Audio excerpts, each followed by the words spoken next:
Greetings, everyone. Pete Pardo here from Sea of Tranquility. Welcome to day 16 of my 31 must-hear bands of the 21st century. That's right, 31 days here in the month of August in 2022. And I'm giving you my 31, what I feel are the 31 must-hear bands that have gotten together and started releasing albums post the year 2000.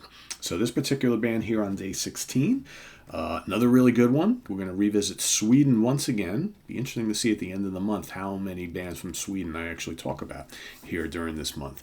This is another great one. So these guys are comprised of, I hope I'm going to say their names right, Joachim Nielsen on guitar and vocals, Jonathan LaRocca Ram on guitar and vocals, Truls Mork on bass and vocals, and Oscar Bergenheim on drums. The band, of course, is Graveyard. Okay. Another one of those great Swedish bands that, man, love the stuff of the 70s. I think that so many bands in Sweden do such a fine job of kind of channeling that, like, 70s heavy rock, blues rock, psychedelic rock type of a thing. These guys do it as well, maybe with a touch of doom here and there, but for the most part, I think these guys are just a great bluesy hard rock band.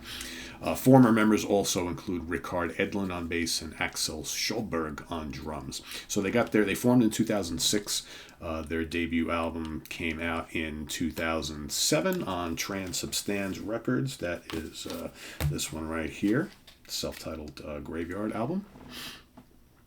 This is definitely, I think, for me, out of all their records, this is the one that has the most doom elements. But then, they quickly became much more of like a just hard rock and blues rock band.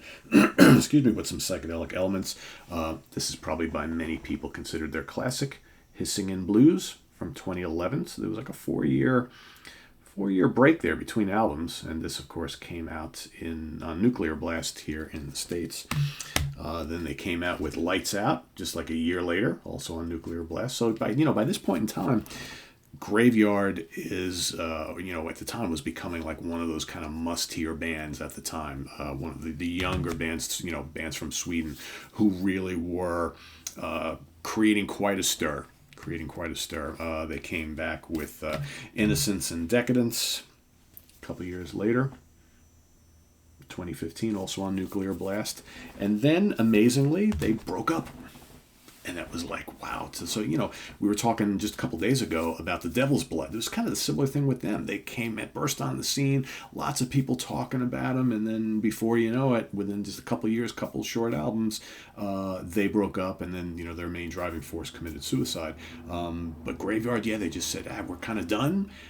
But then thankfully, like maybe a year and a half after they made that announcement, they decided to kind of reconfigure and retool and come back. And they released the Peace album in 2018, also on Nuclear Blast. Really, really good band. And again, they do sound very Swedish to me. But they, like I said, they have channeled the kind of 70s sound really, really well. And I really dig them. I think there's a gutsiness and a grittiness and a rawness to their music. A lot of really good kind of bluesy hard rock guitar riffs and things. A lot of great, the solos are great. I like the vocals a lot. And the music definitely sounds like it came from another time, which is kind of cool if you like vintage sounding stuff. As far as like my favorite band from them, favorite album from them, it's hard not to choose Hissing in Blues, which I think is terrific. I love the debut. These are really, Lights Out is terrific. All their albums are really solid. There's not a stinker here in the bunch, and just a really good quality bluesy rock band, I think. And but again, they've got that kind of Scandinavian sound, which I personally love quite a bit. So you really can't go wrong there. So check them out. If you haven't listened to Graveyard, go listen to any of these albums. I would say it's pretty easy to just go listen to Hissingen Blues, and that's spelled Hissingen Blues. Most people cite this as probably their strongest album, but don't sleep on any of these other ones. They're really, really good. There's the latter couple albums also have kind of like like a raw kind of funkiness to them that to me reminds me at times of like early Grand Funk Railroad and Cactus, which I think is pretty cool. The music of Cactus I also hear in their music quite a bit. You know, Humble Pie, for sure, a little bits of Zeppelin, a little bits of Sabbath, that sort of thing. Really great band. Really great band. So like I said, check out any of them. Lights Out is really good too. All good stuff. Really good band. If you are a fan, let us know what you think and what maybe your favorite album might be. Also, if you've never listened to Graveyard before, go check them out and then report back. Let us know what you think. If you're interested in investigating this band further, Jamie Laszlo and I did a ranking the albums of Graveyard, I don't know, a year or two ago, something like that, here on the channel. So go check out in the ranking the albums playlist and go check that video out, and you'll get a little bit more of an idea about these albums, what they're all about, and our feelings on them. So yeah, but also please list your pick for today. Here we are on day 16. So thanks for watching, everybody. Please hit that like button. Okay. Very important to hit the like button every time you visit one of our videos. That helps YouTube kind of spread this out into the YouTube stratosphere, right? So the more likes we get per video, the more they're going to throw us into the algorithm to people who maybe have never discovered Sea of Tranquility, and that helps the subscriber rate. So it all kind of works, this machine that goes on here on YouTube each and every day. So if everybody plays along, if you come and watch the video, please click that like button every time. So if we get 4,000 or 5,000 people who watch this video, you know, I would like at least 2,000 people hitting the likes. I know it's not always possible depending on where you're watching us on your TV and stuff. Sometimes it's tough to do that, but if you are on your tablet or your phone or on your computer, it's very easy to click that like button, so please do that.